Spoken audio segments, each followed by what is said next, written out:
இந்த கொடுவா மீனுக்கு மசாலா சேர்த்துக்குவோம் வாங்க. கருவேப்பிலையை போட்டுக்குவோம். இந்த ஜார்லேயே இப்போ எல்லா ஜாமானையும் அரைக்க போட்டுக்குவோம். இதுக்கு என்னென்னா இதால் எல்லாமே அளவு. ஒரு ஸ்பூன் இஞ்சி பூண்டு பேஸ்ட்டு, ஒரு 10 சின்ன வெங்காயம், இதால் 2.5 ஸ்பூன் வந்து மிளகாத்தூள், இதால் 1.5 ஸ்பூன் தேங்காய் பூ, 1 ஸ்பூன் பெருஞ்சீரகம், 1 ஸ்பூன் மிளகு, 1/2 ஸ்பூன் மஞ்சத்தூள், 1/2 ஸ்பூன் கரம் மசாலா. இது கடல் மீனுங்கிறதுனால இந்த கரம் மசாலா சேர்க்குறேன். நாட்டு மீன்னா இது மட்டும்தான் போடுவேன். இஞ்சி பூண்டு போட மாட்டேன், பூண்டு மட்டும்தான் போடுவேன். இதோட கொஞ்சம் நான் கடலை எண்ணெய் சேர்க்குறேன். நீங்கள் எந்த சமையல் எண்ணெய் வேணாலும் கலந்துக்கலாம். அப்போ தான் மீனோட நல்லா மசாலா ஒட்டும்.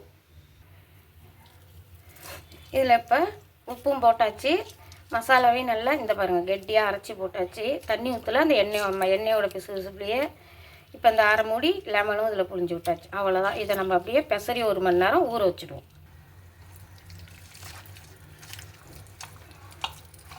இதுமாதிரி நல்லா உள்ளெல்லாம் போடுற அளவுக்கு பெசரி வச்சுருவோம். நம்ம மீனை பொரிப்போம்.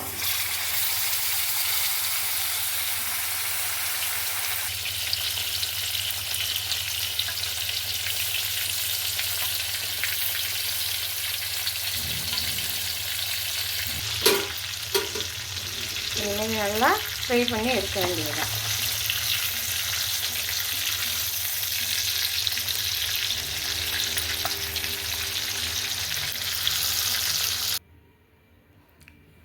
இதே மாதிரி மீன் பொரித்து உங்கள் பிள்ளைங்களுக்கு பெரியவங்க எல்லாருக்குமே கொடுங்க.